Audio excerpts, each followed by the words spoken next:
विलास और ऐश्वर्य की गोद में पलते हुए, गुलाबों के शैया पर सोते हुए और कभी भी आंसू बहाए बिना भला कौन महान होता है। मनुष्य का व्यक्तित्व ही उसके विभिन्न कृतित्वों का निचोड़ है। आज स्वामी विवेकानंद जी के जन्म जयंती और राष्ट्रीय युवा दिवस के अवसर पर अरुणोदय संस्था हल्द्वानी के द्वारा एक भाषण प्रतियोगिता का आयोजन किया गया हल्द्वानी में। इस प्रतियोगिता में हल्द्वानी के अनेक विद्यालयों ने प्रतिभाग किया। इसमें निजी विद्यालय और राजकीय विद्यालय शामिल रहे। भाषण प्रतियोगिता का विषय था स्वामी विवेकानंद जी का व्यक्तित्व और उनके कृतित्व।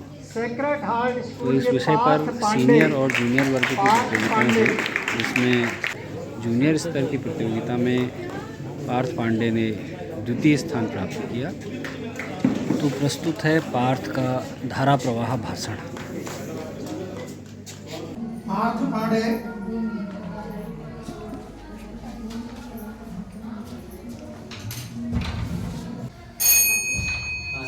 शुरू कीजिए।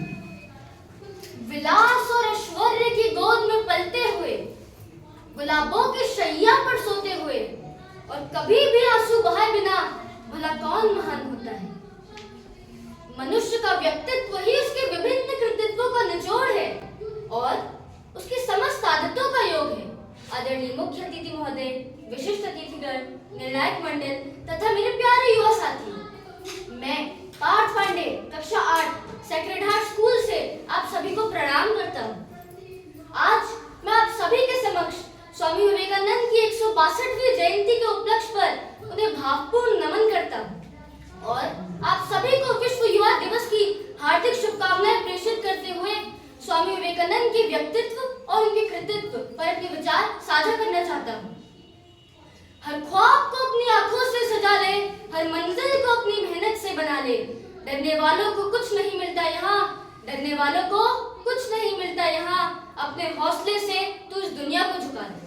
तो आज हम एकत्रित हुए उस महान दार्शनिक और संत के व्यक्तित्व और उनके कृतित्वों पर चर्चा परिचर्चा करने, जिसने संपूर्ण विश्व में अपने हौसले से भारत का डंका बजा दिया। स्वामी विवेकानंद का जन्म 12 जनवरी 1863 को कोलकाता के एक सामान्य परिवार में हुआ था, मगर उनका व्यक्तित्व और उनकी विचारधारा असाधारण थी। वह बचपन से ही न केवल तर्कशील और बुद्धिमान थे, बल्कि उनके दिल में गहरा अध्यात्म और मानवता की सेवा का उत्कृष्ट भाव था। उनके गुरु रामकृष्ण परमहंस ने उनकी गहरी आत्मिक क्षमता को पहचाना और उन्हें समाज सेवा में अग्रसर किया। स्वामी जी का व्यक्तित्व एक ऐसे दीपक की तरह था जो ज्ञान और सेवा की रोशनी फैलाने के लिए बना था। उनकी वाणी में ओज था और उनकी सोच में गहराई थी। उनका बचपन का नाम नरेंद्रनाथ था, मगर जब स्वामी जी की मुलाकात खेतड़ी के महाराजा अजीत सिंह से हुई, तो महान महाराजा अजीत सिंह ने भी नरेंद्रनाथ की महानता को देखा और उन्हें विवेकानंद नाम दिया। विवेक का अर्थ है बुद्धि और आनंद का अर्थ है सुख। यह केवल एक नाम नहीं था, बल्कि स्वामी जी के व्यक्तित्व और उनके कृतित्व को भी दर्शाता है। शेर जैसा जिगर और चांद जैसा नूर रखते थे, शेर जैसा जिगर और चांद जैसा नूर रखते थे। अपने व्यक्तित्व में वो सादगी और गुरूर रखते थे, अपने व्यक्तित्व में वो सादगी और गुरूर रखते थे। स्वामी विवेकानंद ने अपने व्यक्तित्व को पूरी तरह सार्थक किया। उन्होंने भारतीय संस्कृति, वेदांत और योग को वैश्विक मंच पर लाने में अपनी अहम भूमिका निभाई। 1893 में उन्होंने रामकृष्ण मिशन की स्थापना की। यह मिशन सेवा ही धर्म के आदर्श पर कर्म करता था और आपदा राहत, शिक्षा और स्वास्थ्य जैसे कार्यों के साथ आज भी पूर्ण निष्ठा के साथ संलग्न है। स्वामी विवेकानंद ने शिक्षा के क्षेत्र में भी कई सुधार किए। वह शिक्षा को जीवन निर्माण, चरित्र निर्माण और आत्मनिर्भरता का स्रोत मानते थे। उन्होंने आधुनिक और व्यवहारिक शिक्षा को शिक्षा नीति में जोड़ने का प्रस्ताव दिया। उन्होंने समाज सेवा के भी कई कार्य किए। उन्होंने जातिवाद, अंधविश्वास और धार्मिक कट्टरता के खिलाफ आवाज उठाने के साथ साथ महिलाओं की शिक्षा और सशक्तिकरण पर विशेष ध्यान दिया। स्वामी विवेकानंद ने युवाओं को देश की सेवा और जागृति के लिए प्रेरित किया। उनके शब्द, उठो जागो और तब तक मत रुको जब तक लक्ष्य की प्राप्ति न हो जाए। उठो जागो और तब तक मत रुको जब तक लक्ष्य की प्राप्ति न हो जाए। ने स्वतंत्रता संग्राम में राष्ट्रीय चेतना को स्वामी विवेकानंद की साहित्य के क्षेत्र में भी विलक्षण प्रतिभा थी। उन्होंने जीवन के विविध पहलुओं पर अनेक लेख, भाषण और पत्र लिखे। उनकी कुछ प्रमुख रचनाओं में राजयोग, भक्ति योग और ज्ञान योग शामिल है।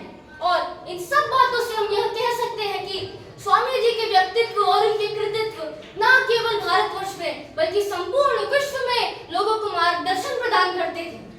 और अब उत्तराखंड का होने के नाते मैं यह भी बताना चाहूंगा कि स्वामी विवेकानंद का हमारी देवभूमि से विशेष लगाव था। उन्होंने 1890 से 1891 के दौरान उत्तराखंड के मायावती, कौसानी, अल्मोड़ा, गंगोत्री और यमुनोत्री जैसे स्थानों की यात्रा करी।